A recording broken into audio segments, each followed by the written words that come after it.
Si la série te plaît, n'hésite pas à mettre un pouce bleu et à t'abonner en fin de vidéo.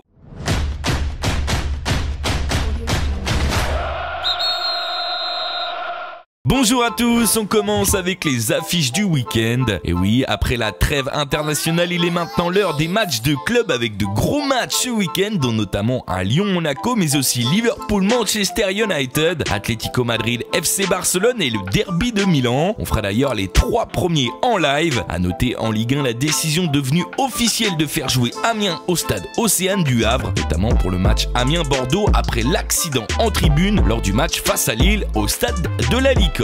En parlant Ligue 1, actuellement les dirigeants de notre championnat sont au travail et espèrent augmenter considérablement les revenus liés aux droits télé. L'objectif pour eux d'arriver aux milliards d'euros, ce qui permettrait à chacun des clubs du championnat d'augmenter leurs recettes. Par exemple, le PSG pourrait doubler ses gains liés aux droits télé pour les faire passer à 120 millions d'euros. Une info pour les Bleus maintenant. En effet, Noël Le Graët a fait une demande à la fédération argentine de match amical pour le mois de novembre, quelques jours avant le match contre l'Allemagne que je vous ai annoncé hier. La réponse est attendue dans les jours à venir. Petite info en plus pour un de nos joueurs des Bleus, Kanté sera absent plusieurs semaines et devrait louper 6 matchs avec Chelsea après sa blessure contre la Bulgarie. Coup dur pour les Blues. On passe maintenant à notre gros point mercato avec pas mal d'informations aujourd'hui. On commence en Italie où l'Inter en pince pour Olivier Giroud, même si la Serie A n'est pas une priorité pour le moment pour le buteur français. Les dirigeants de la Juventus sont eux sur Milinkovic-Savic, grand talent de la Lazio. La Juve pourrait d'ailleurs proposer 80 millions d'euros. À savoir que les deux clubs sont aussi sur Nabil Fekir. En Angleterre, Wenger a bien avoué, Ozil et Sanchez pourraient quitter Arsenal cet hiver, alors que City pourrait proposer 70 millions pour Fabinho. Pour finir, en Espagne, le Barça fera tout cet hiver pour recruter Coutinho, alors que le Real Madrid va aussi tenter de recruter Alaba pour 70 millions d'euros. On termine par la top news avec l'affaire qui touche Nasser Al-Khelaifi. Le président du Paris Saint-Germain est effectivement soupçonné de corruption, d'escroquerie et de gestion déloyale en ce qui concerne les droits médias des futures Coupes du Monde. Al-Khelaifi aurait notamment proposé des avantages au secrétaire général de la FIFA, Jérôme Valk, pour obtenir certains droits sur les prochaines éditions de la plus grande des compétitions internationales. On en saura plus dans les prochains jours. Voilà les frérots, la vidéo est terminée. Comme d'habitude, on se retrouve demain pour un nouvel épisode. En attendant, passez une bonne soirée et préparez-vous pour les matchs du week-end. Tchuss.